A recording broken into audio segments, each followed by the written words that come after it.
वो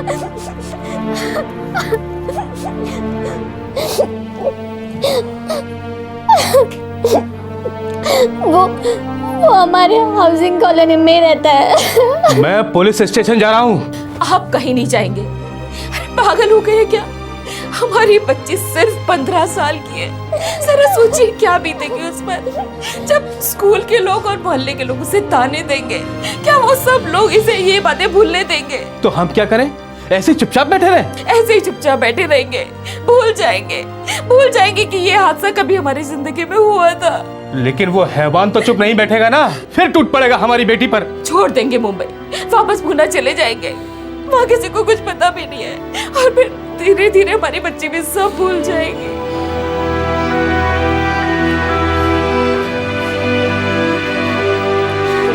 कांदिवली वेस्ट, मुंबई, महाराष्ट्र। एक स्कूल जाने वाली लड़की का बलात्कार होता है और आक्रामक उसी के मोहल्ले का एक बदमाश है। पर लड़की के माता पिता इस डर से पुलिस के पास नहीं जाते कि उनकी बेटी की आगे की जिंदगी बर्बाद हो जाएगी। काश उन्होंने ऐसा ना किया होता। अगर उन्होंने पुलिस के दरवाजे पर दस्तक दी होती तो वह दरिंदा आज 10 साल की जेल काट रहा होता। पर उनकी खामोशी उसकी विकृति के लिए प्रोत्साहन साबित हुई। इस रेपिस्ट ने अपनी घिनौनी हरकत दोहराई। एक और लड़की बनी उसकी वासना का शिकार। अक्टूबर 2011।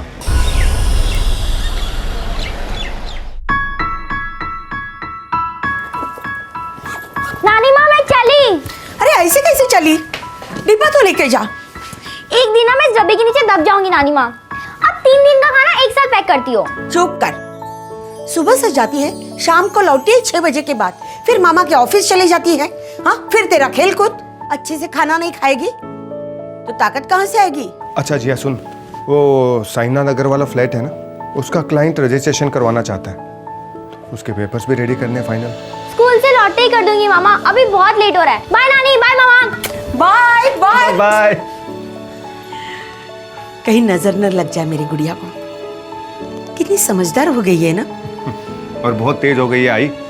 हर काम बिल्कुल टाइम पे करती है। देखना बहुत आगे जाएगी ये। बेचारी बिना माँ बाप की बच्ची। दीदी जीजू भले जल्दी चले गए हों, लेकिन हम हैं ना उसके। और वैसे भी जिया मेरी भांजी कम, छोटी बहन ज्यादा है। जिंदगी भर रक्षा करूंगा उसकी। मुझे पूरा भरोसा है तुझ पर।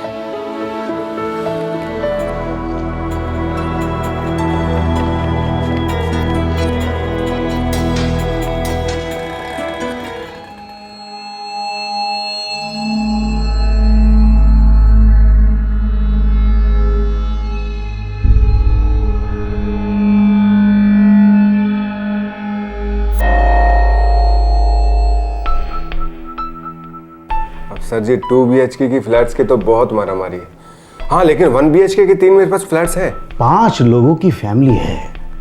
अब बच्चे भी बड़े हो रहे हैं, हमें तो 2 BHK ही चाहिए। अभी फिलहाल तो मेरी नज़र में ऐसा नहीं है, लेकिन हाँ मुझे पता लगते ही मैं आपको फ़ोन ज़रूर करूँगा। आप ये मेरा कार्ड रखिए आप।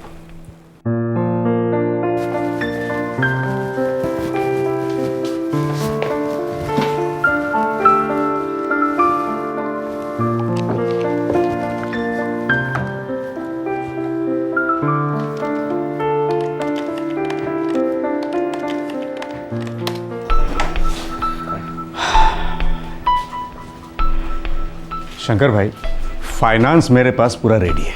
बस एक ढंग का घर मिल जाए तो ढंग कर दूंगा। अपनी चिंता मुझ पर छोड़ दीजिए, आपका दिल खुश कर दूंगा। हाँ, नमस्ते जी। नमस्ते।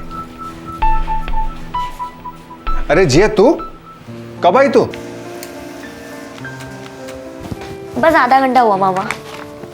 ये साईनाथ नगर वाले फ्लैट के पेपर्स फुल एंड फाइनल 2 बार चेक किया। Very good Jiya, thank you. अच्छा चल ऐसा कर, ये पकड़ 500 रुपए और अपने लिए कुछ खरीद ले। चल। नहीं मामा, मुझे कुछ नहीं खरीदना। ड्रामा मत कर, पकड़। नहीं मामा, मुझे कुछ नहीं चाहिए। मैं तेरे थप्पड़ लगाऊंगा। ये नहीं चाहिए, वो नहीं चाहिए। देख मेरी बात सुन, ऑफिस का आधे से ज्यादा काम तू करती है नहीं करती? क्या मामा, ये भी कोई काम है क्या? अरे एक स्टेट एजेंट का आधे से ज्यादा काम तो ये पेपर वर्क होता है। अच्छा ठीक है, हम क्या करते हैं, इस महीने से तेरी सैलरी फिक्स कर देते हैं, ठीक है? तो ठीक है, मैं एक बड़ा सा लोन ले लेती हूँ। इतने साल आप लोग ने मेरी देखभाल जो की, धीरे धीरे सब चुका दूंगी। देख अब सच में तू लाफा खाएगी मुझसे। हाँ, आप और नानी ना होते तो मेरा क्या होता? अगर तेरे मॉम डैड नहीं होते तो मेरा क्या होता हूँ? तुझे पता है दीदी मुझे माँ की तरह प्यार करती थी और तेरे पापा ने ये बिजनेस शुरू करने में मेरी मदद की, मेरी उंगली पकड़कर मुझे बिजनेस सिखाया। और मैं आपसे सीख रही हूँ। हाँ, तो फिर ये ड्रामा, ये नौटंकी मेरे सामने कर बंद, इसको रख अपने पास और हमेशा खुश रह।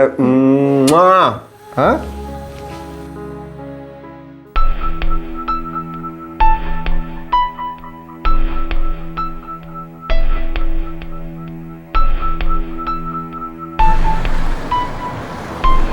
Hello hello. अरे खाने ही जाऊंगा, पहचानता हूँ तुम्हें, माहड़ा में रहती हो ना? हाँ। अरे मैं भी माहड़ा में ही रहता हूँ, ऑटो रिक्शा ले रहा हूँ, लिफ्ट चाहिए? No thanks.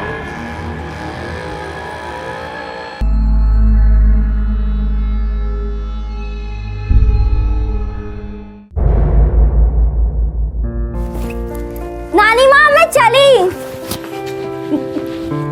मैं फ्लाइंग किस दूंगी ना तो कहां से कहां उड़ जाएगी। रोज आधे से ज्यादा डब्बा वापस लेके आती है तू। क्योंकि मुझे डब्बा नहीं बना, हमारे घर में एक डब्बा काफी है। बदमाश। हाँ, मुझे मोटी कह रही है, अपनी नानी को मोटी कह रही है। हाँ, बस बस बस मस्का तेरा।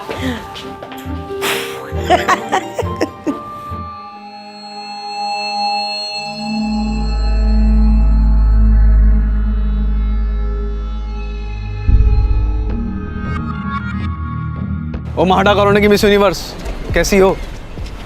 ओ मिस यूनिवर्स, मुझे मालूम है तुम्हारा नाम जिया है, तुमसे कुछ कहना है। क्या है, जल्दी बोलो। मुझे तुम बहुत सेक्सी लगती हो, आई लव यू। मैं कुछ समझी नहीं। मुझे तुम बहुत सेक्सी लगती हो, आई लव यू।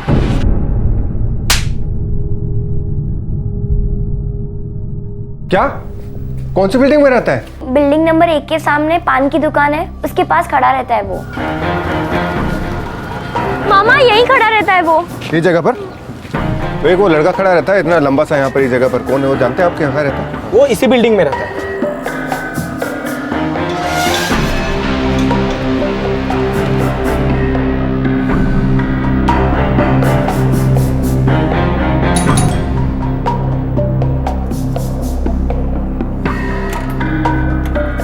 कौन है आप? ये राज यहीं रहता है। काय काम है? आप उसे जरा बाहर बुलाइए। लेकिन पहले बताइए ना क्या काम है? आप उसे यहाँ बुलाती हैं, मैं पुलिस बुलाऊं? आओ। अरे कौन हो आप? क्यों चिल्ला रहे हो? आप राज को यहाँ बुलाइए। कौन है? क्या है? मामा यही है वो।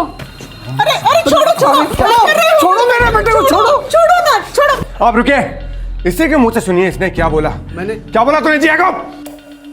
मैंने कुछ नहीं बोला मैंने। अरे छोड़ो।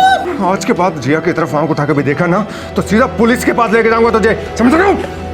देखो भाई साहब, आपको गलतफहमी हुई है, मेरा बेटा ऐसा नहीं है। मेरा बेटा ऐसा नहीं करता है। आपका बेटा पान की दुकान पर खड़ा रहता है और आती जाती लड़कियों को छेड़ता है, यहां तक कि बच्चों को भी नहीं छोड़ता है वो। ये करता है दिन रात आपका लाडला। सुनो, आज के बाद अगर जिया की तरफ देखा भी ना तो बहुत मारूंगा साले, आखिरी वार्निंग है मेरी, समझ तू?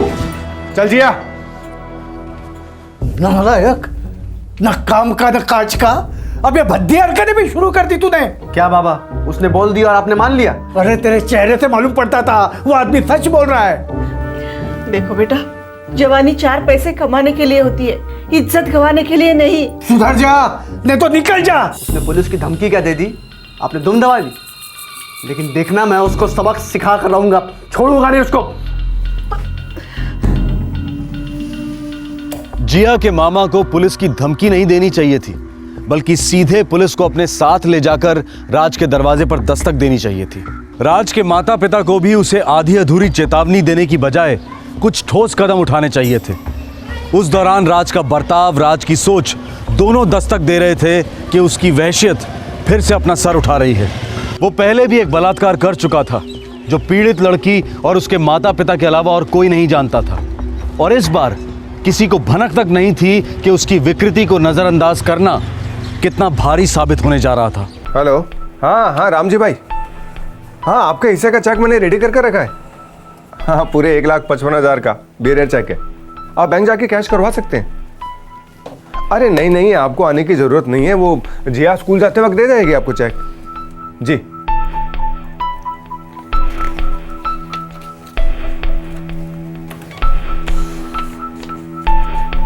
अच्छा जिया, अरे क्या बात, आज यूनिफॉर्म में नहीं है तू? वो स्कूल में नवरात्रि की प्रैक्टिस है ना, तो मैम ने फ्री ड्रेस अलाउ किया है। अच्छा अच्छा अच्छा, सुन, अस्मिता कॉलोनी में जाना और रामजी भाई को ये चेक ड्रॉप करते हुए जाना। हाँ ठीक है मामा। सी 402। हाँ ओके। नानी माँ मैं चली। अरे डब्बा तो लेके जा। ये दोनों की नौटंकी फिर से शुरू। हर रोज मुझे टेंशन देती है। आप भी ना हमेशा लास्ट मिनट पे ही डब्बा देती हो। अच्छा अभी के लिए टाइम प्लीज, जब मैं लौटूं तब लड़ते हैं। बाय नानी, बाय मामा। बाय। रुक, गले कौन मिलेगा? जा संभाल के जाना। बाय।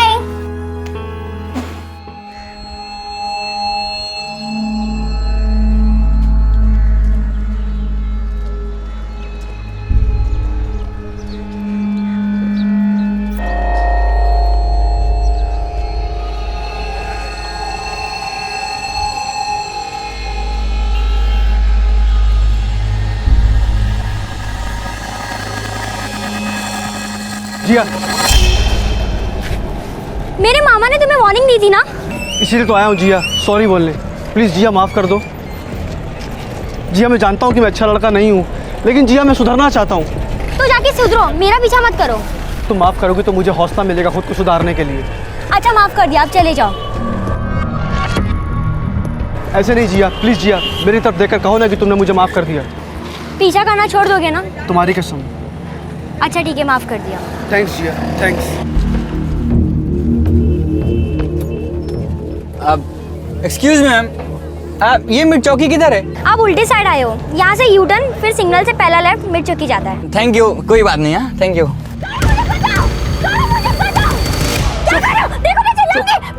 चुप, देखा तो तू चिल्लाएगी ना तो तेरी नानी का गला कटेगा और मामा का सर फूटेगा। क्या? हाँ, दोनों को मेरे पार्टनर ने उठा लिया है। एक फोन कॉल करूंगा ना, दोनों को मार डालेगा। क्या बकवास कर रहे हो? बकवास कर रहा हूँ? रुक, तेरे को भी मजा दिखाता हूँ। छोड़ दो मुझे। हाँ सलीम भाई, राज। हाँ सलीम भाई, लड़की मेरे साथ है। सलीम भाई, लड़की की चीख की आवाज़ जैसी सुनाई देती है ना, भुइया का गला काट दो। लेकिन उस शकुनी मामा को जान से मत मारना, एक एक करके उसकी उंगलियां तोड़ते रहना। ठीक है सलीम भाई? चिल्ला चिल्ला चिल्ला ना, चिल्ला। देखो मैं नहीं चिल्लाऊंगी। एक मिनट सलीम भाई, लड़की बोल रही है कि चिल्लाएगी नहीं। सुन, मैं जैसा बोलता हूँ वैसा करेगी ना तो तेरी नानी और मामा को छोड़ दूंगा। बोल, करेगी? करेगी? हाँ करूंगी। सलीम भाई से फोन पे बोल कि मेरे साथ कोऑपरेट करेगी। सलीम भाई, सलीम भाई मैं राज के साथ कोऑपरेट करूंगी, लेकिन मेरे नानी और मामा को कुछ मत करना प्लीज, प्लीज। अभी के लिए रखता हूँ सलीम भाई, बाद में कॉल करता हूँ। जितेन, बोरी वाली देना होटल में।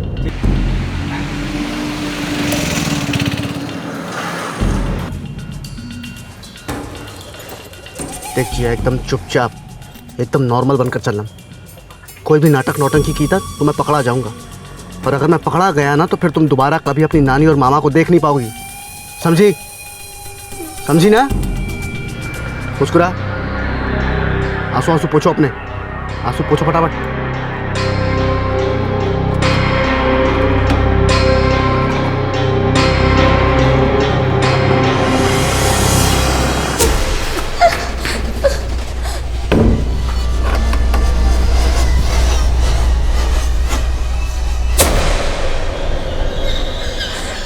ये तुम मुझे कहाँ ले आए हो?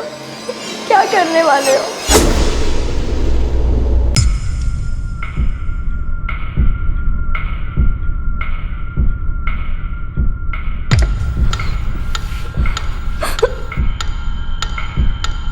मैं जो भी करूँ ना, तुम्हें अपना मुंह बंद रखना है और अपनी नानी और मामा के बारे में सोचना है।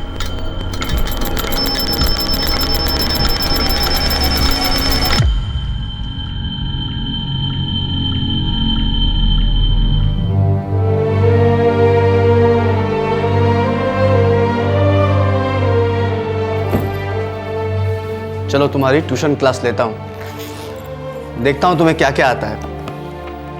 कौन सी किताब था?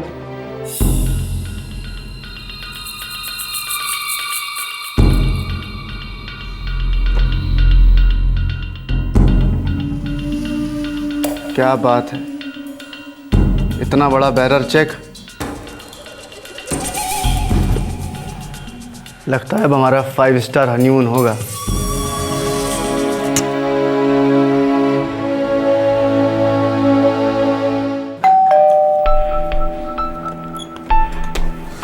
आई जिया का? हाँ? जिया? काय झालं? जिया? जिया घर आई? वो तो स्कूल से डायरेक्ट तेरे ऑफिस जाने वाली थी ना? वो ऑफिस में भी नहीं आई और उसने रामजी भाई के यहाँ चेक भी नहीं पहुंचाया। कहीं वो स्कूल में वो डांस प्रैक्टिस के लिए तो नहीं रुक गई? जिया ने चेक भी नहीं पहुंचाया और अकाउंट से पैसे भी निकाले जा चुके हैं, 1,55,000 रुपए। कहाँ गई होगी मेरी जिया? जिया के पास मोबाइल नहीं है सर। साथ नहीं ले गई? नहीं, दरअसल वो मोबाइल अपने पास रखती ही नहीं है। और बैंक से 1,55,000 विड्रॉ हो चुके हैं। जी सर। जिया ने इसके पहले ऐसा कभी किया नहीं है और स्कूल के पिकनिक के अलावा तो इतनी देर रात तक कभी घर के बाहर नहीं रहती। सुबह घर से कितने बजे निकली थी? रोज की तरह सुबह 8:30 बजे तो निकल गई थी।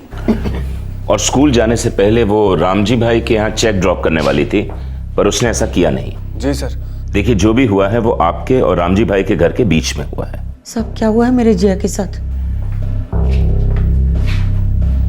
पिछले कुछ दिनों कुछ अटपटा हुआ है क्या आप लोग के साथ? जी सर, इलाके का एक मवाली लड़का है राज।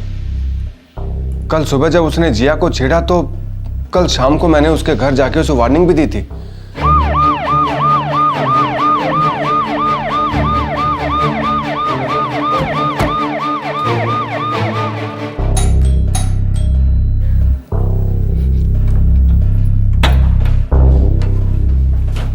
राज कहाँ है?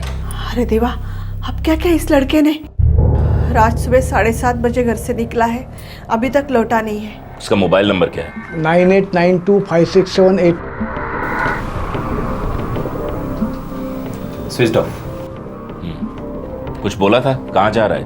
कभी कुछ बोलता नहीं, इसलिए हमने पूछना भी छोड़ दिया। 1 नंबर बिल्डिंग के सामने जो पान की दुकान है ना, इनका बेटा सारा दिन वहीं आवारागर्दी करता रहता है। वो जब घर लौटे मुझे खबर कर देना। जी सर। साहब वो लड़का इसी दीवार के पास घंटों खड़ा रहता था। आज सुबह आया था? हाँ आया था। किसी स्कूल की लड़की का पीछा करते देखा उसे? रोज इधर से गुजरती थी, जिया नाम है उसका, लेकिन आज वो स्कूल यूनिफॉर्म में नहीं थी। साहब इतना ध्यान नहीं दिया मैंने। मोबाइल फोन की क्या प्रोग्रेस है? अभी भी स्विच ऑफ है, ट्रैकिंग शुरू हो गई।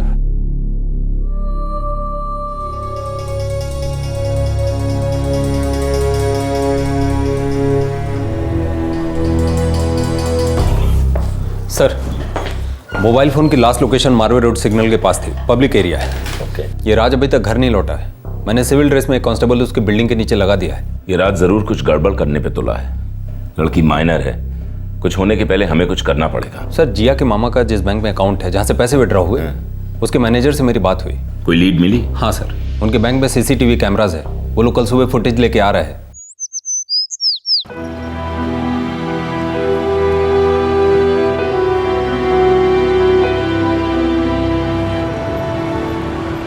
इतनी खूबसूरत ड्रेस ला के दी तुम्हें, लेकिन होठ मैच नहीं कर रहे। ऐसे मुस्कुराओ कि लोगों को लगे कि हम बॉयफ्रेंड गर्लफ्रेंड हैं। मुस्कुराओ, मुस्कुराओ। जतिन, ये 50,000 है, मैं इसको लेके निकल रहा हूँ, तू भी निकल। अपने एरिया में लौटना मत, ठीक है? मैं बीच बीच में फ़ोन करता रहूँगा, ठीक है? ये तेरा बैग। ढंग के कपड़े हैं ना? ब्रांडेड कपड़े हैं। चल तू ऐश कर, मैं निकला। चल चल, निकल निकल।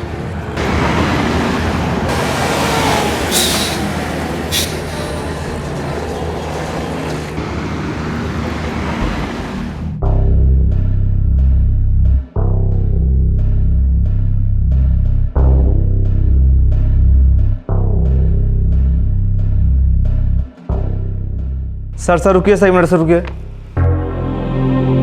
सर टोकन नंबर 17, ये वो लड़का सर। नहीं नहीं, ये राज नहीं है। उसका कोई जोड़ीदार हो सकता है। सर, ये राज जरूर इन्वॉल्व है। कल रात भर से घर नहीं लौटा है और सेल स्विच ऑफ है, कंटिन्यूअस। वो चेक दीजिए। इस चेक पे जिसने भी कमलेश करके साइन किया है उसका नाम कुछ भी हो सकता है लेकिन कमलेश नहीं हो सकता। हो सकता है राज के माँ बाप को इस नकली कमलेश की असलियत पता हो। नहीं, हम इस लड़के को नहीं पहचानते।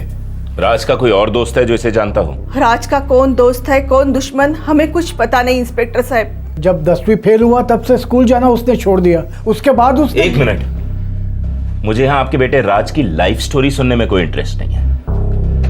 एक 15 साल की बच्ची की जिंदगी दांव पे लगी हुई है और मुझे पूरा शक है कि आपका बेटा राज ही उसे उठा के ले गया है। अगर आप दोनों मुझसे कुछ छुपा रहे हैं तो इतना समझ लीजिए, हालत खस्ता कर दूंगा आप दोनों की भी। और कितनी हालत खस्ता कर देंगे इंस्पेक्टर साहब। कौन से माँ बाप को अच्छा लगेगा कि उनका इकलौता बेटा इतनी घिनौनी हरकत पर उतर आए। हेलो, हाँ ठेव सर। 10-1 मिनट के लिए राज का फोन स्विच ऑन हुआ था। लोकेशन रोमिंग है पुणे के आसपास। पुणे में आपका कोई है? पुणे में हमारा कोई नहीं है सर। वो थाने के किसी नंबर से बात कर रहा था। एग्जैक्ट लोकेशन अभी मिली नहीं है। रास्ते में मिल जाएगी।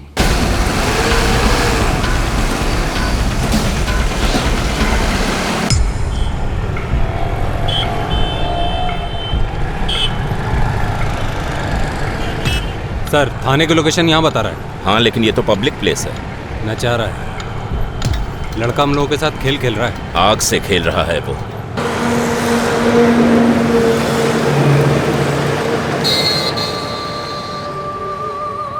कहाँ ले जा रहे हो मुझे? हनीमून पर चिकनी। अब तो मेरी नानी और मामू को छोड़ दो प्लीज। जब मेरा दिल तुझसे भर जाएगा ना, तब तेरी नानी और मामू का पिंजरा खुल जाएगा। वो कहाँ है? किस हाल में? अरे एकदम फर्स्ट क्लास हालत में, तेरे जैसे। तुझे अपने पास रखने के लिए मैंने उन्हें अपना फिक्स डिपॉजिट बनाया है। सुन, तू ना बस मुझे खुश रख और मैं उन्हें खुश रखूँगा। हाँ? भाई अब रोने से क्या होगा? पुलिस पूरी कोशिश कर रही है ना। भगवान मेरी ही बच्ची के साथ इतने जुल्म क्यों करवा रहा है? एक तो बचपन में ही उसके माँ बाप छीन ले एक्सीडेंट में। सारी गलती मेरी है। अगर पुलिस स्टेशन जाके कल ही मैं रिपोर्ट लिखवा देता ना तो आज बात यहाँ तक पहुँचती ही नहीं। राज माँ आपसे पहले एक बलात्कार जैसा संगीन जुर्म करके बच निकला था और इस बार वो एक और टीनेज लड़की को अपने जाल में फंसा चुका था।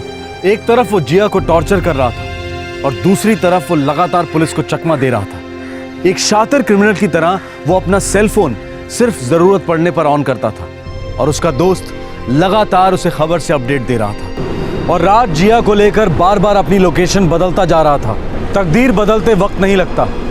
पुलिस उस एक मौके की तलाश में थी जहां वो उसकी असली लोकेशन पता कर सके और बहुत जल्द वो मौका आया।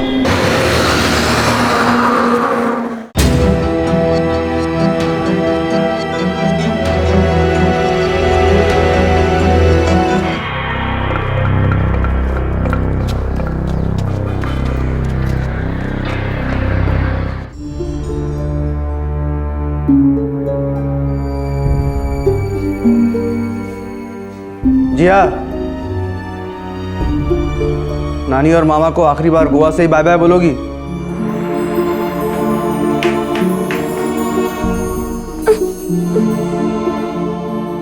पता है यहाँ गोवा में तुम्हारी आंखों का रंग अलग लग रहा है, खुशबू अलग, जैसे हम पहली बार प्यार कर रहे हैं।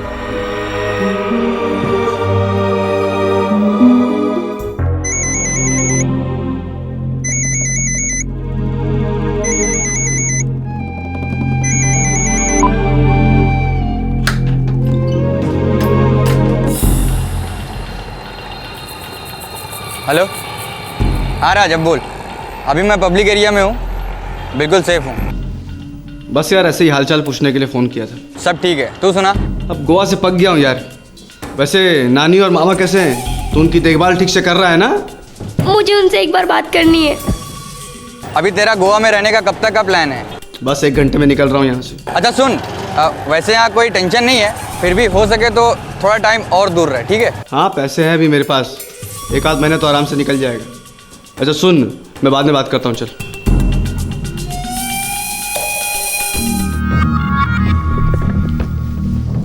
तुझे ना मेरे ऊपर हाथ नहीं उठाना चाहिए था। तेरे मामा को मेरे घर में घुसकर मेरी इंसल्ट नहीं करनी चाहिए थी। अब देख तेरी नानी और मामा दोनों तकलीफ में है ना। तुम्हें जो करना था तुमने कर लिया ना।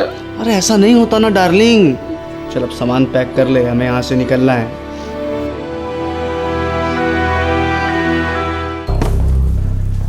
सर, राज का फोन आधे घंटे पहले स्विच ऑन दिखा रहा था। कॉल लोकेशन गोवा थी। कोई छोटा सा होटल है अंजुना बीच के पास। हमें फौरन निकलना चाहिए। लेकिन सर, जब तक हम गोवा पहुंचेंगे वो शायद वहां से निकल चुका होगा। शायद नहीं, वो जरूर निकलेगा और इसी भागा दौड़ी में वो फिसलेगा और हमसे टकराएगा अपनी शामत से।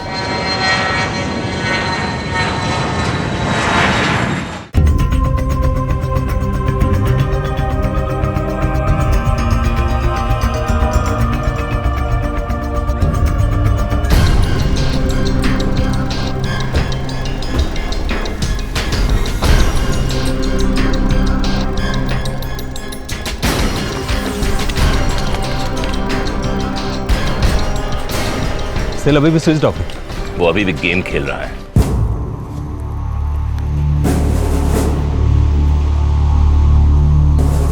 ये दोनों यहाँ रुके थे सर। लड़की एकदम नॉर्मल थी, स्ट्रेस या टेंशन में नहीं लग रही थी जैसा आप बता रहे हैं। जिया, एकदम नॉर्मल बिहेव करना। हंसो, मुस्कुराओ, आंखें चमकाओ, नहीं तो नानी और मामा की आंखें कभी नहीं खुलेंगी। हंसो हंसो। चलो आप। Welcome sir, welcome ma'am. Charges क्या रूम के?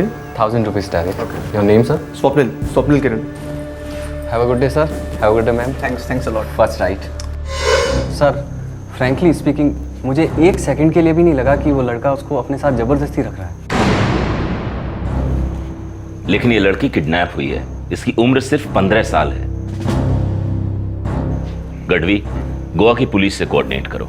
ये फोटोग्राफ्स गोवा के हर पुलिस स्टेशन में भिजवा दो। Yes sir. ये बात समझ में नहीं आ रही है। ये राज जिया को हर पब्लिक प्लेस में घुमा रहा है, वो भी खुलेआम। फिर भी वो चिल्लाकर किसी से मदद क्यों नहीं मांग रही है?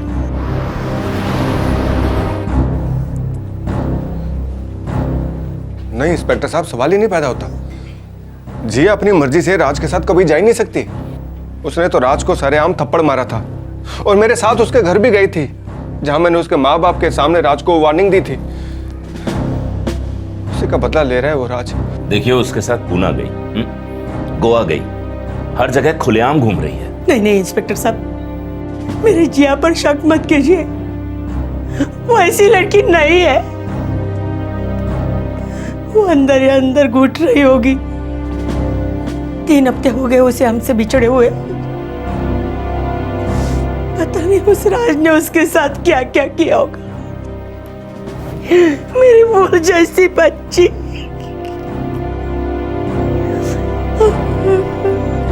सभी कोशिशों के बाद भी राज और जिया तक पुलिस नहीं पहुंच पा रही थी। कई बार वो काफी करीब थी, लेकिन राज एक क्रिमिनल मास्टरमाइंड की तरह उन्हें चकमा दे रहा था।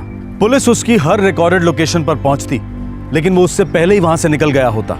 वो बार बार अपना सेल फोन ऑन ऑफ रख रहा था ताकि पुलिस को कभी भी उसकी सही लोकेशन का अंदाजा ना मिल सके। ऊपर से थाना में जितेन भी हर बार राज को पब्लिक प्लेस में ही जाकर फोन करता था, जिससे जितेन तक पहुंचना भी एक बहुत बड़ा चैलेंज बन गया था। कोई ना कोई तरीका तो जरूर होगा जिससे आप उन तक पहुंच सको। यकीन कीजिए, हम अपनी तरफ से पूरी कोशिश कर रहे हैं। सारे बस stands, railway stations, Shirdi, Goa, Poona के सारे होटल्स और लॉजेस, हर जगह तस्वीरें भेज दी गई हैं। पता नहीं जिया किस हाल में होगी इंस्पेक्टर। वो भी बच्ची है। ये हमारी भी सबसे बड़ी फिक्र है कि वो बच्ची है, नासमझ है। हो सकता है उसकी बातों में आ गई हो।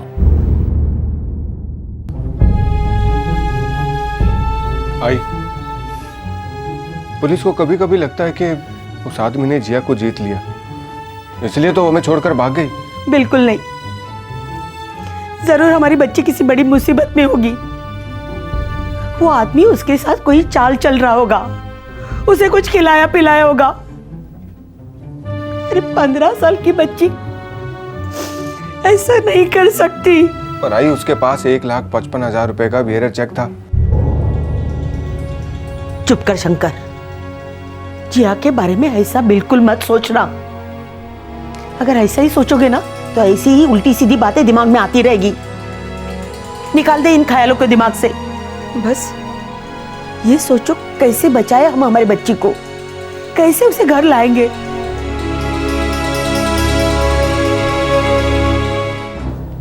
सर, लड़की के माँ बाप बचपन में ही गुजर गए थे। लड़की अपने मामा और नानी के रहम पर थी। पता नहीं वो लोग लड़की के साथ कैसा बिहेव कर रहे थे।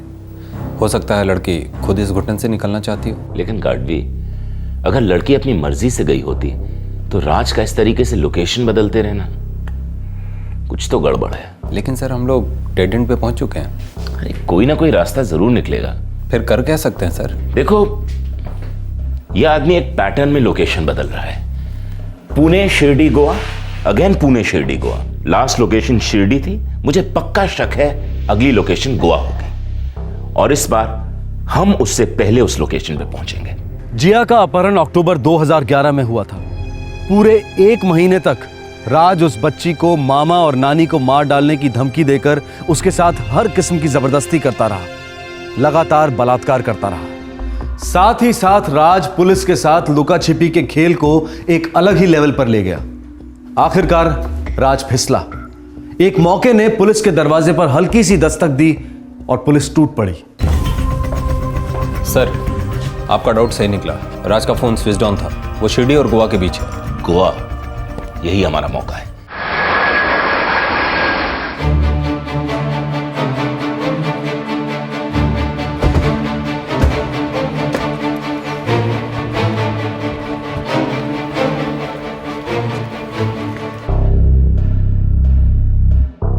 नहीं सर, ये चेक इन नहीं हुए। होंगे, और तब तक हम इनका इंतजार करेंगे। गार्डवी, पोजीशंस।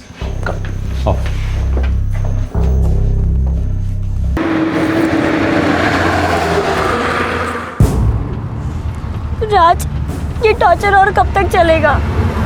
जब तक मेरे दिमाग के अंदर का टॉर्चर खत्म नहीं हो जाता, जब तक तुम्हारे थप्पड़ की याद मिट नहीं जाती, तब तक ये सब चलता रहेगा। तुमने तो बदला ले लिया ना, अब जाने दो मुझे प्लीज। मेरा बदला भी पूरा नहीं हुआ है जिया। कब होगा, कैसे होगा? मुझे थप्पड़ मारो जी भर के, सबके सामने, पर अब बस करो प्लीज। मुझे मेरे नानी और मामू के पास जाने दो please.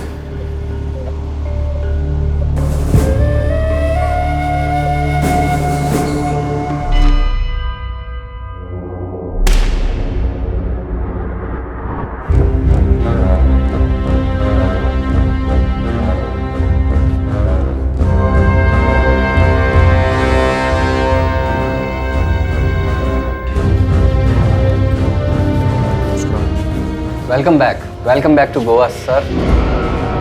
Swapnil Kiran, Mumbai Andheri.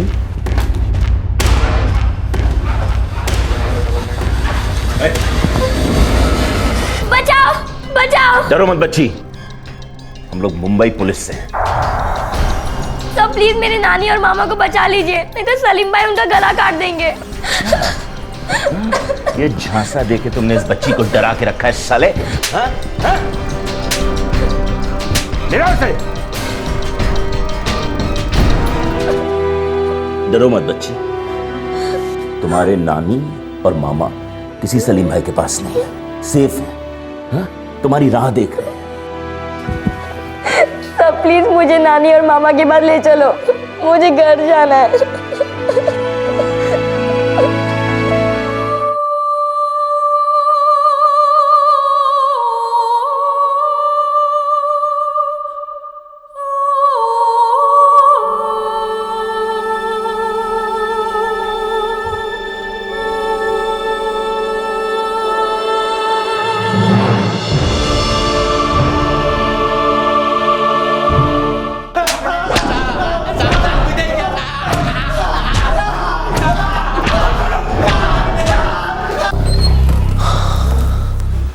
Sir, बहुत कूटा साले को, तब जाके मुंह खोला।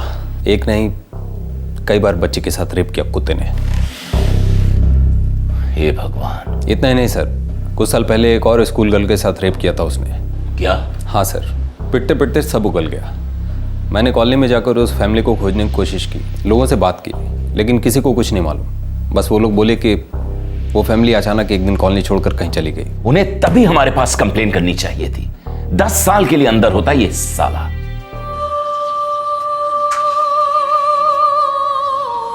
बहुत डिप्रेस रहती है, काफी कम बोलती है, अपनी नानी से भी नहीं खुलती, रोती तो बिल्कुल नहीं, पूरी ब्लैंक हो गई। मैं समझ सकता हूं शंकर, इतना सब कुछ झेला है इस बच्ची ने। देखो, इसके काउंसलिंग के सेशंस शुरू करवा दो जल्दी से जल्दी। ऐसी हालत में इसे जितना प्यार, जितना विश्वास मिले वही अच्छा है। इसे ये महसूस नहीं होना चाहिए कि इस सारे मामले में इसकी कोई गलती रही है। इसे मजबूत बनाओ शंकर। मैं अपनी तरफ से पूरी कोशिश करूंगा कि जिया आप अपनी जिंदगी को फिर से गले लगाए, फिर से मुस्कुराए।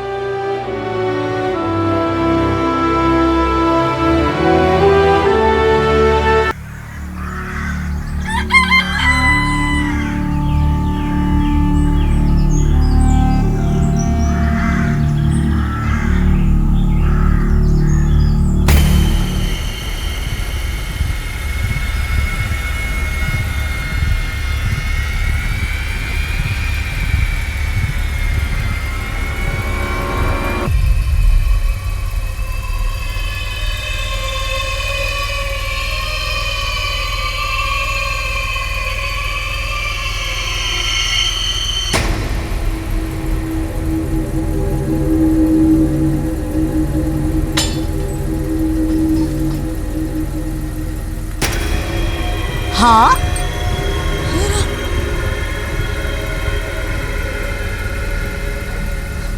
राजू के बापू। अरे ओ राजू के बापू। फिर होते होता है राजक बापू, राजक बापू कहा बोला। अरे सुनो, ये हमरा आंगन में कौन गाड़ी खड़ी करके गया है? अरे एक हमरा आंगन ही मिला था क्या गाड़ी खड़ी करने के लिए?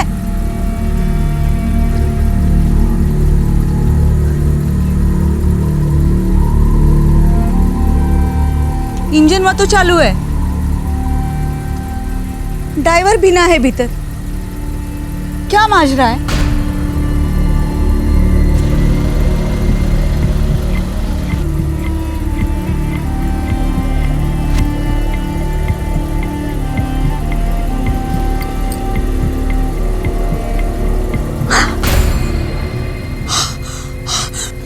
राजू के बापू, अरे अंदर से बहुत है बदबू आ रही है। जरूर कुछ गड़बड़ है।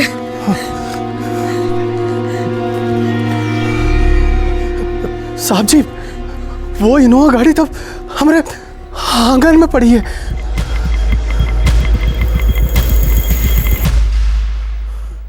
अट्ठाईस सितंबर 2011 जौनपुर उत्तर प्रदेश में एक मुंबई रजिस्ट्रेशन वाली कार एक गांव वाले के आंगन में अचानक से प्रकट होती है। गाड़ी का इंजन ऑन है, एसी ऑन है और गाड़ी के अंदर से भयंकर बू आ रही है। क्या था उस गाड़ी के अंदर और कहां से आई थी ये गाड़ी? एक आदमी था जो इन दोनों सवालों के जवाब जानता था और वो था चरण, वही गांव वाला जिसके आंगन में ये गाड़ी पाई गई थी।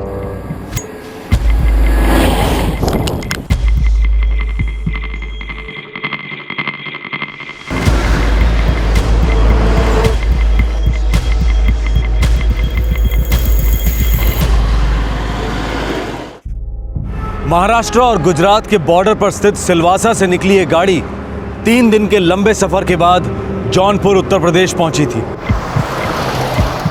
इस गाड़ी की अजीब दास्तां 3 दिन पहले शुरू हुई थी मुंबई में।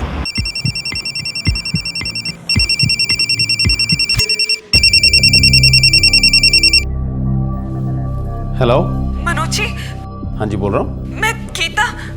गीता, हाँ सीमा की जेठानी जी। कैसे याद किया आपने?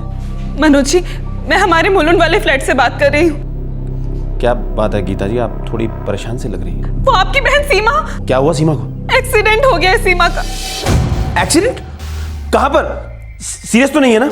उतना तो मुझे नहीं पता, बस अभी थोड़ी देर पहले मेरे पति विशाल का फोन आया था, सिलवासा में हुआ है। पर मुझे किसी ने फोन क्यों नहीं किया? विवेक कहाँ है? देवर जी सीमा के साथ ही हैं। अच्छा, मैं उन्हीं को फोन करता हूँ। जी।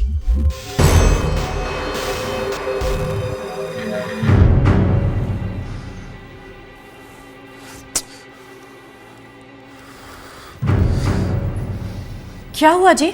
हमारी सीमा का एक्सीडेंट हो गया। क्या? कब? कहाँ? और विवेक कहाँ है? सिलवासा में। सीमा की जेठानी गीता का फोन आया था, विवेक भी उसी के साथ है। फोन ट्राई कीजिए। अजीब है, किसी का फोन ही नहीं लग रहा है। ना विवेक का, ना सीमा के जेठ का। उसके सास ससुर का भी फोन बंद आ रहा है, सबके फोन स्विच ऑफ है। देखिए जी, मुझे ना कुछ भी ठीक नहीं लग रहा। आप अभी के अभी उनके मुलुंड वाले फ्लैट में जाइए ना। हो सकता है कि सीमा की जेठानी गीता झूठ बोल रही हो।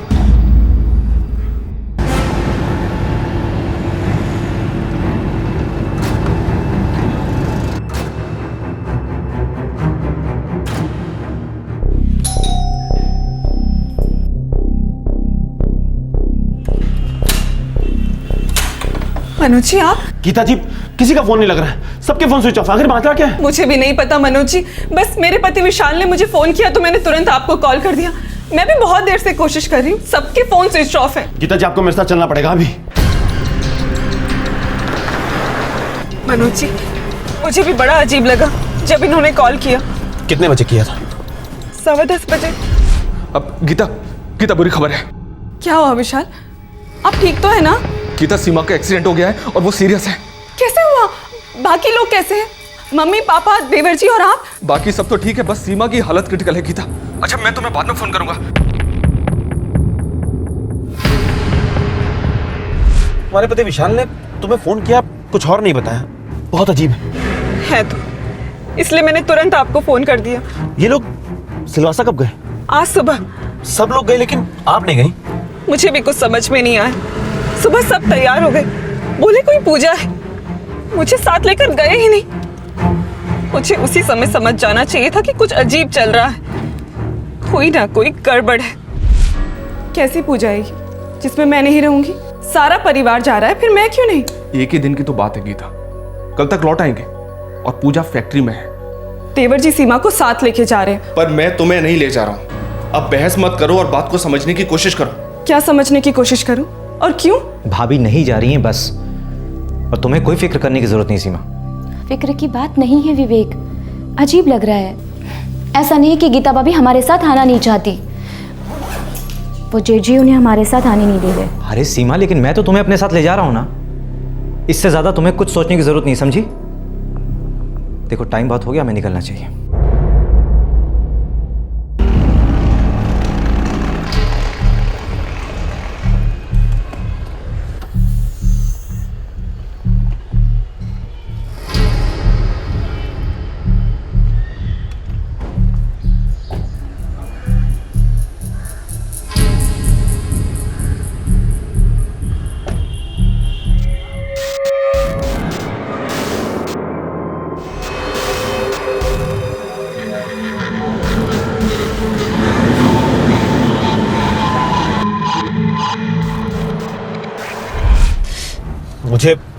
मुझे सीमा के लिए बहुत डर लग रहा है। मुझे भी। विशाल ने ये बताया कि एक्सीडेंट हो गया है, ये बताया ही नहीं कि कब हुआ है, कैसे हुआ है, कुछ बोले ही नहीं।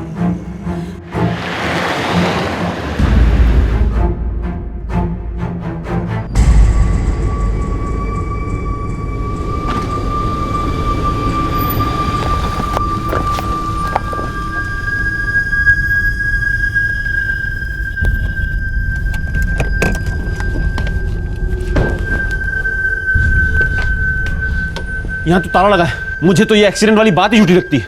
अब क्या करें? सीमा आपकी छोटी बहन है? जी हाँ। और आप जेठानी हैं सीमा की? जी सर, सीमा के ससुर की यहाँ सिलवासा में फैक्ट्री है, वीके बेल्टिंग के नाम से। मशीनरी की बेल्ट्स बनाते हैं। सर, नाम सुना हुआ है, ये सिलवासा इंडस्ट्रियल एस्टेट में है। जी हाँ, वही। हम सब, मेरे सास ससुर, मेरे पति विशाल, मैं, मेरे देवर विवेक और सीमा, हम सब मुंबई में साथ में रहते हैं, मुलुंड में। सिलवासा आना जाना होता है? जी, बाबूजी, विशाल और विवेक तो लगातार आते जाते रहते हैं, लेकिन हम औरतें बहुत कम। पूजा में आपकी सासू माँ और देवरानी ही गई, आपको साथ नहीं ले गए? जी हाँ, और फिर रात को विशाल ने फोन करके कहा कि सीमा का एक्सीडेंट हो गया है। और सर, सीमा के पति विवेक ने मुझे फोन नहीं किया। मैं सीमा का इकलौता भाई हूँ, मुझे तो गीता जी ने फोन करके बताया। इंस्पेक्टर साहब, जरूर कुछ ना कुछ गड़बड़ है। हाईवे पेट्रोल के साथ चेक करो एक्सीडेंट केसेस के लिए, सारे हॉस्पिटल्स चेक करो और आज के केसेस पे ध्यान दो। Yes sir. सर, ये सीमा की तस्वीर है।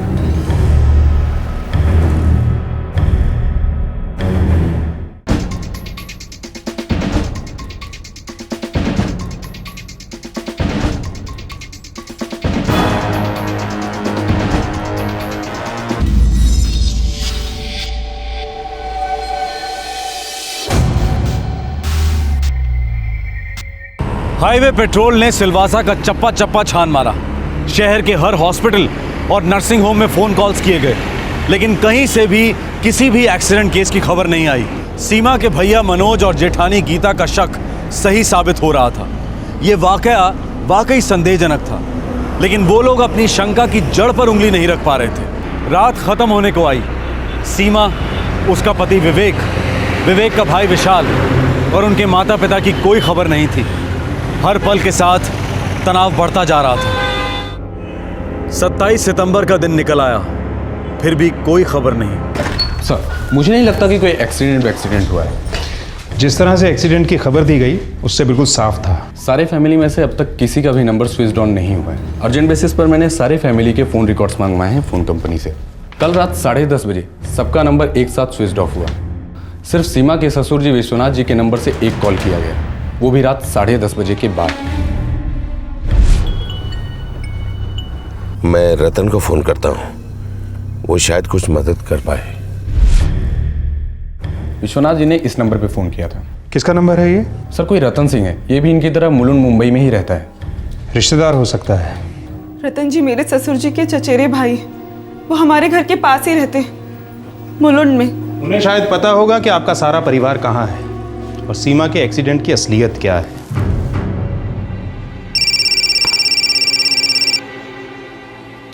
हेलो, रतन सिंह जी?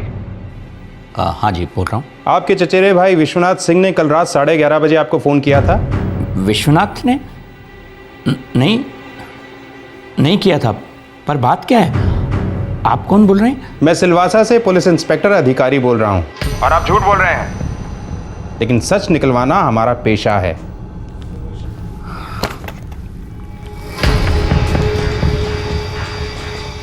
डरिए मत, हम सिलवासा से उड़कर नहीं आए।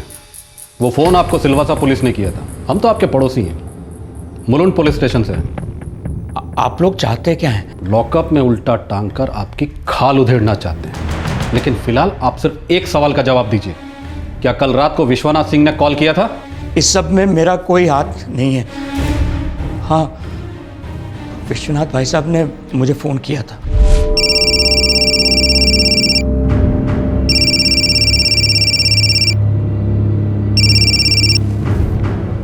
हाँ विश्वनाथ भाई साहब, इतनी रात गए? रतन, एक समस्या आन पड़ी है। क्या बात है भाई साहब, सब खैरियत तो है? हम लोग सिलवासा से थोड़ी दूर हैं, बस 1:30 के करीब मुलुंड पहुंच जाएंगे। क्या हुआ, क्या है, बात क्या है? तुम्हें कुछ इंतजाम करने होंगे। भाई साहब ये सब क्या कह रहे हैं, मुझे कुछ भी समझ में नहीं आ रहा है। रतन जी, ये आसान नहीं होगा। इसीलिए तो आपको बुलाया है डॉक्टर अविनाश। आप हर मुश्किल आसान कर सकते हैं। लेकिन मेरा मतलब? आपका मतलब पूरा होगा। जो पैसा आप मांगेंगे आपको मिलेगा।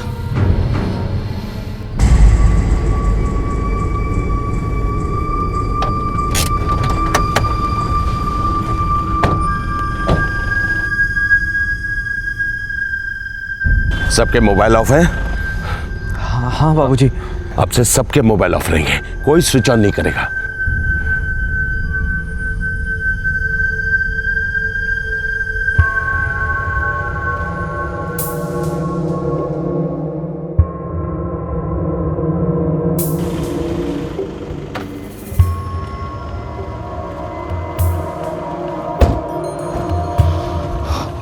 भाई साहब, ये डॉक्टर अविनाश है। देखिए, रतन जी ने मुझे सब कुछ समझा दिया है, लेकिन मुझे लगता है ये मेरे लिए बहुत मुश्किल होगा। 25 लाख से कुछ आसानी होगी? पैसों का सवाल नहीं है विश्वनाथ जी, मुझे एक बार देखने दीजिए। आइए आइए।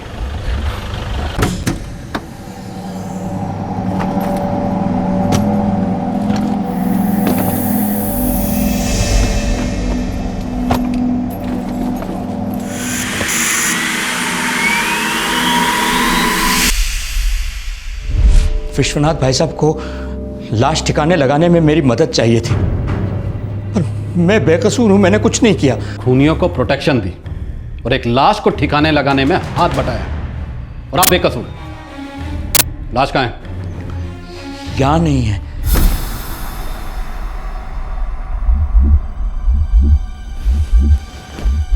आप सब लोग पागल हो चुके हो। मैं इसमें आपकी कोई हेल्प नहीं कर सकता। डॉक्टर साहब, हम इसे लेकर आपके हॉस्पिटल आ जाते हैं। आप एक्सीडेंट का सर्टिफिकेट बना दीजिए। रतन जी, आप पूरी तरह से सटिया चुके हो।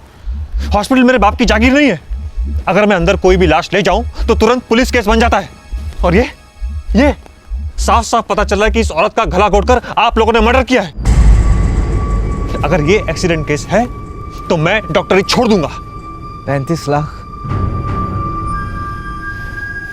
रतन जी, ये क्या बदतमीजी है?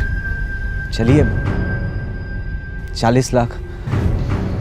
15 मिनट में अगर मुझे आपने हॉस्पिटल नहीं छोड़ा तो मैं यहां से सीधे पुलिस स्टेशन जाऊंगा। And I mean it.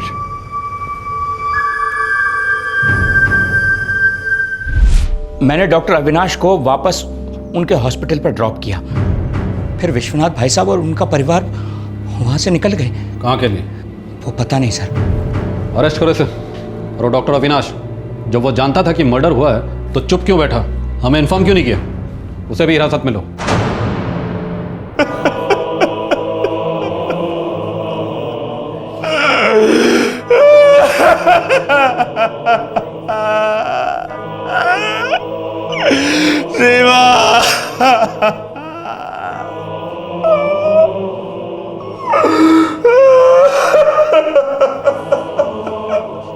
I am sorry mister Manoj.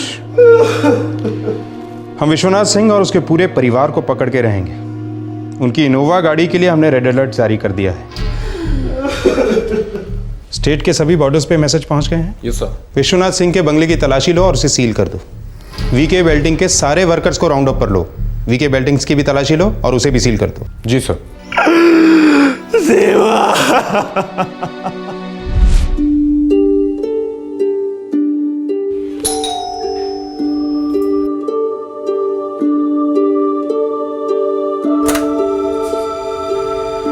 नमस्कार लीला जी।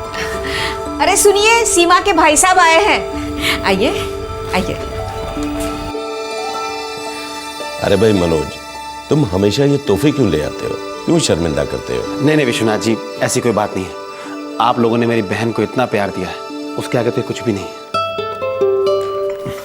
अब आप भाई बहन बैठकर जी भर के बातें करो। मुझे काम पे निकलना है, मुझे देर हो रही है। नमस्कार। वाह भैया, आपकी चॉइस हमेशा से ही टॉप की होती है।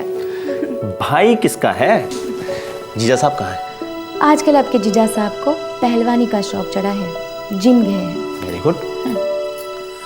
सीमा, सब ठीक है ना? तो खुश तो है? हाँ भैया, खुश हूँ। पर हर बार आप मुझे ये सवाल क्यों पूछते हो? क्योंकि मेरे लिए तेरी खुशी सबसे ज्यादा मायने रखती है। जानती हूँ। अरे हाँ भैया, आप वो इंडियन ऑयल पेट्रोल पंप की एनओसी ले आए? मैं साइन कर देती हूँ ताकि आप उस पेट्रोल पंप के साथ जो करना चाहते हैं कर सकते हैं। पापा गुजरने से पहले जो करना था करके गए। उन्होंने मुझे साफ साफ कहा था कि इंडियन ऑयल पेट्रोल पंप सीमा का ही रहेगा। मेरे लिए उन्होंने दूसरा पेट्रोल पंप और कपड़े की दुकान छोड़ी है ना। भैया, मुझे हर बार इस सब्जेक्ट पर बहसबाजी नहीं करनी है। मुझे वो पेट्रोल पंप नहीं चाहिए। वो आपका था और आप ही का रहेगा। लेकिन सीमा, पापा की बात। भैया, आप मेरे लिए पापा से कम नहीं हैं।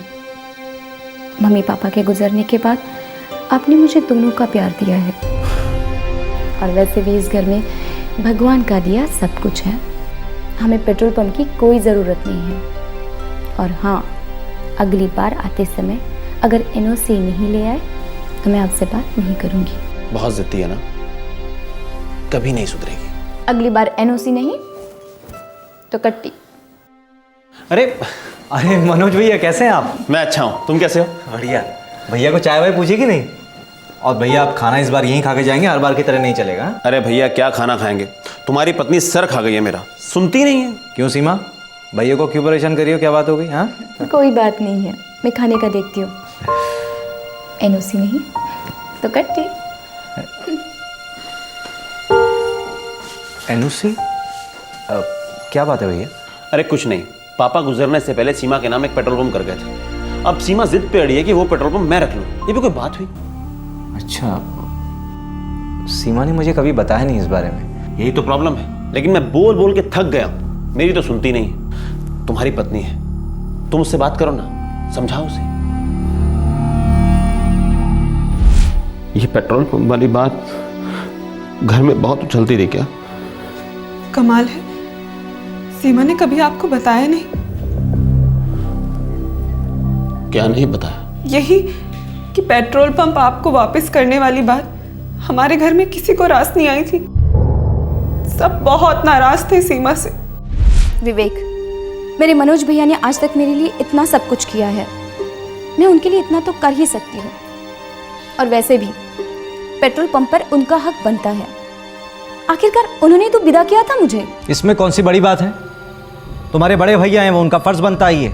और तुम्हारे मनोज भैया को जो कुछ देना था ना, वो तुम्हारे पापा ने दिया और काफ़ी दिया। लेकिन तुम्हारे हिस्से में क्या आया? सिर्फ एक पेट्रोल पंप। एक बात कान खोलकर सुन लो तुम, हम हमारा हिस्सा किसी भी हालत में नहीं छोड़ने वाले। सॉरी विवेक, ये पेट्रोल पंप मेरा है जो मैं अपने भैया को दे चुकी हूँ। बस एक एनओसी साइन होनी बाकी है। वो तो साइन होने से रही। पापा, आप समझाइए ना विवेक को, आपका इतना बड़ा बिजनेस है, एक पेट्रोल पंप से क्या फर्क पड़ता है? एक एक पैसे का फर्क पड़ता है, और बड़े बिजनेस ऐसे नहीं खड़े होते। विवेक तुम्हारा पति है, इसलिए तुम कोई भी फैसला अकेले नहीं कर सकती। पेट्रोल पंप इस घर में आया है, वापस नहीं जाएगा। सच में ये लालच तो मेरे समझ के बाहर है, और मैं इसे समझना भी नहीं चाहती हूँ। बस मैं इतना जानती हूँ कि ये पेट्रोल पंप मेरे भैया का था और उन्हीं का रहेगा। मैं इस फैसले से पीछे नहीं हटूंगी।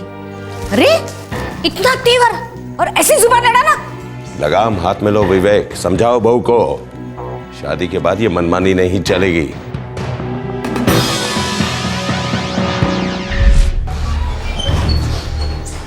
काफ़ी पूछताछ की है मिस्टर मनोज, लेकिन अभी तक सिर्फ एक ही जानकारी मिल पाई है। क्या इंस्पेक्टर? फैक्ट्री का मैनेजर और रतन दोनों ने ये कहा है कि विश्वनाथ सिंह और उसकी फैमिली यूपी जौनपुर से बिलोंग करती है। हो सकता है वो लोग जौनपुर की तरफ ही गए हों। और सेलफोन अभी तक स्विच ऑफ है, और हमने वो सारे रास्ते ट्रैक कर लिए हैं जहाँ से वो जौनपुर पहुँच सकते हैं। दरअसल मेरे पिताजी भी जौनपुर के ही थे, लेकिन अब हमारा वहाँ कोई नहीं। ससुर जी के कई रिश्तेदार हैं जौनपुर में, पर सब बहुत दूर के, किसी का नाम जुबान पे नहीं आ रहा। विश्वनाथ के सारे फ़ोन कॉल के रिकॉर्ड स्कैन करो, देखो कोई जौनपुर का नंबर मिलता है क्या। यस सर, और जौनपुर पुलिस को भी इन्फॉर्म कर देते। पता नहीं लाश के साथ क्या किया होगा इन लोगों ने।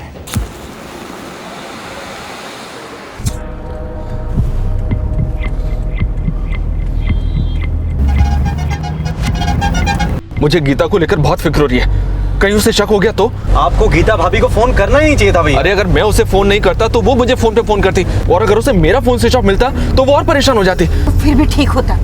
एक्सीडेंट वाली बात बोलना ही गलत था, उसे तुम्हें बोलना ही नहीं चाहिए था। अरे लेकिन माँ मैं... अरे भाई, जो होना था वो हो चुका, अब सिर्फ आगे की सोचते हैं। हमें जल्द से जल्द इस लाश को ठिकाने लगाना होगा।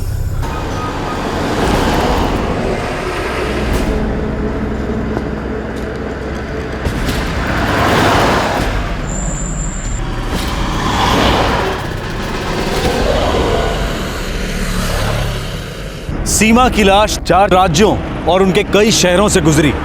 सीमा की लाश को विश्वनाथ सिंह और उसके परिवार ने गाड़ी में छुपाकर रखा था, सबकी नजरों से दूर। लेकिन कब तक लाशें छुपाए नहीं छुपती। भैया स्प्रे थोड़ा और कीजिए, बू बर्दाश्त नहीं हो रही है, इतना काफी नहीं होगा। लगता है स्प्रे खत्म हो गया है, हमें कहीं रुककर एक और खरीदना चाहिए। ऐसे करो, तुम थोड़ा ऐसे और बढ़ाओ। अब एक काम करो, खिड़की खोल लेते हैं। भैया खिड़की कैसे खोल सकते हैं? खिड़की खोलने से सारा स्प्रे हवा हो जाएगा। अरे खिड़की खोली तो बदबू भी फैलेगी और टोल नाके पे तुरंत पकड़े जाएंगे। सीमा के हत्यारे अपने जुर्म की बू छुपाते छुपाते हताश होने लगे थे, और उधर पुलिस कमर कसकर उन तक पहुंचने की फिराक में थी। सर, मैंने विश्वनाथ सिंह के कॉल लिस्ट के सारे नंबर ट्रैक कर लिए हैं। एक नंबर पे कई बार कॉल किया गया है, 895780। किसका नंबर है ये? चरण सिंह का। ये विश्वनाथ सिंह का रिश्तेदार है। जौनपुर में रहता होगा। बिल्कुल करेक्ट सर। जौनपुर की तैयारी करो तुरंत। Yes sir. और ये चरण सिंह, इसका नंबर लिख के दो मुझे।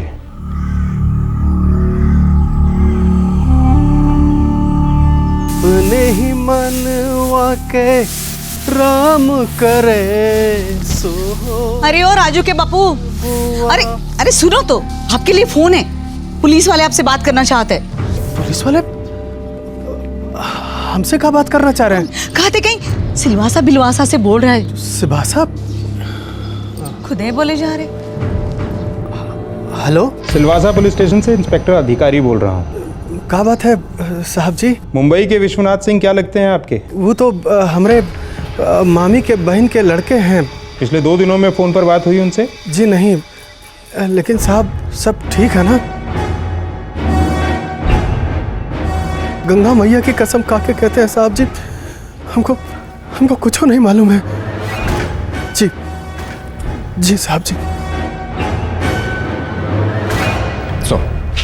टीम रेडी है। बनारस की पहली फ्लाइट रात 8 बजे है। टिकट्स बुक हो चुके हैं। वहाँ से जौनपुर बाई रोड 3.5 घंटे का रास्ता है। कल की सुबह हम चरण सिंह के घर पर होंगे। देखिए, हमें मजबूत शक है कि विश्वनाथ सिंह अपनी फैमिली के साथ जौनपुर में ही है। छुपने के लिए और कोई जगह नहीं है उनके पास। इंस्पेक्टर साहब, मैं भी आपके साथ चलूंगा। अगर आप यहीं रह के इंतजार करेंगे तो बेहतर होगा। हम आपकी बहन के कातिलों को साथ लेकर ही आएंगे। तब तक हो सके तो आप अपने आप को संभालिए।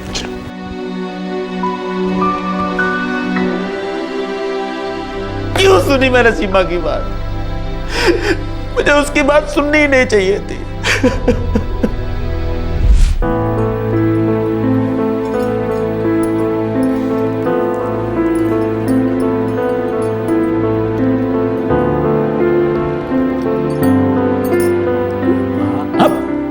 गलत बात। अरे बस। ये मेरी प्यारी सी गुड़िया के लिए। इसमें क्या है भैया? एनओसी?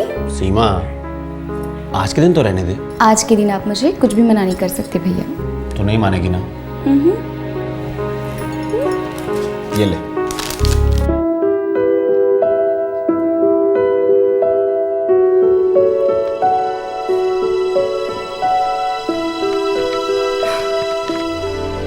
आज मेरा दिल हल्का हो गया है भैया।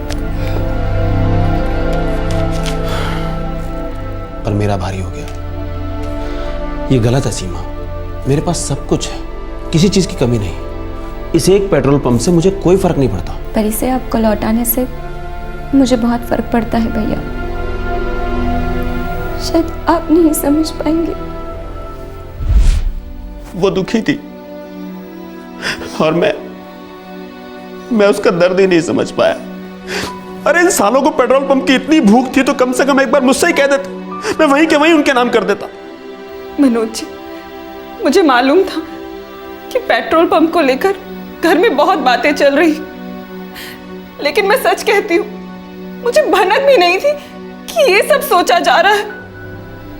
बात इस हद तक पहुंच जाएगी। मुझे इस फैक्ट्री की पूजा वाली बात पर तो पहले से शक था, पर समझ में नहीं आया कि क्या करूं।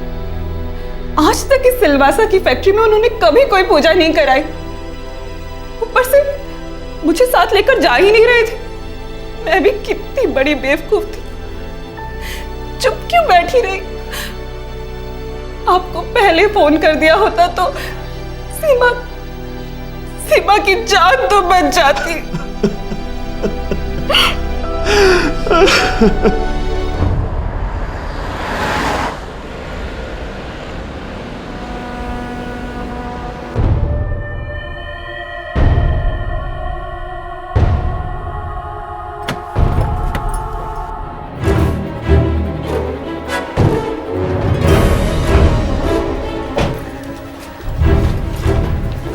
सुनिए विवेक, पूजा तो फैक्ट्री में हो रही है ना?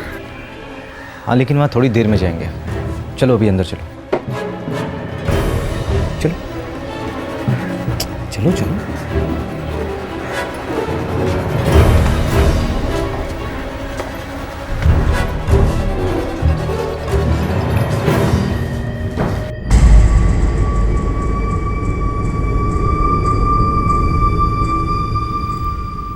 ये क्या हो रहा है विवेक?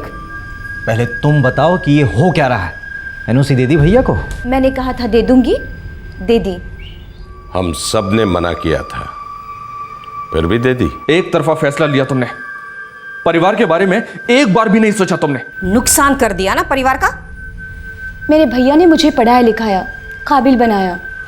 मैं कोई जॉब कर लूँगी और कमा कमा कर परिवार के इस नुकसान का भरपाया कर दूंगी, लेकिन गलती से भी पेट्रोल पंप वापस नहीं मांगूंगी। गलती तो हमसे हुई है जो हमने तुम्हें बहू बनाया। तुमने जो कुछ भी किया सीमा, बहुत गलत किया। विवेक,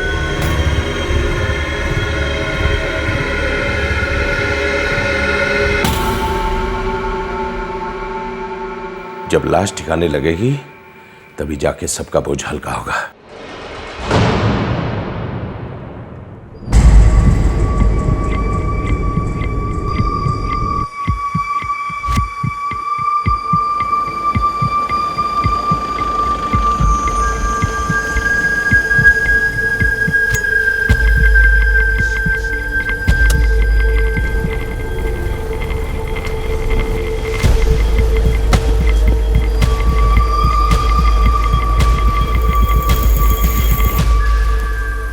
इंजन स्टार्ट रखना, एसी भी ऑन रहेगा। इससे पहले कि बदबू हवा में फैले हम लोग हवा हो जाते हैं, ठीक है?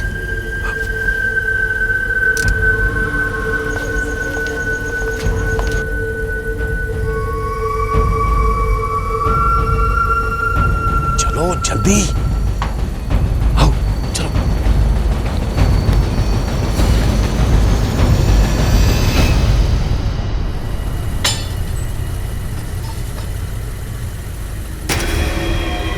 हाँ,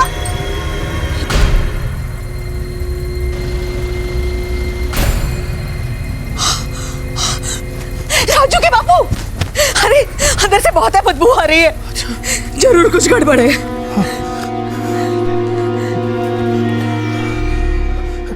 साहब जी, वो इनोवा गाड़ी तो हमारे आंगन में पड़ी है।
सीमा की हत्या करने के बाद उसका पति विवेक, ससुर विश्वनाथ, सास लीला और जेठ विशाल कई महीनों तक गायब रहे। मुंबई और सिलवासा पुलिस ने उन्हें फरार घोषित कर दिया और एक जॉइंट सर्च ऑपरेशन लॉन्च हुआ। अक्टूबर 2011 में विवेक पुलिस के सामने सरेंडर हुआ। 2 महीने के बाद पुलिस ने विश्वनाथ, लीला और विशाल को भी ढूंढ निकाला। वो सब लोग मुंबई के एक गेस्ट हाउस में छुपे हुए थे।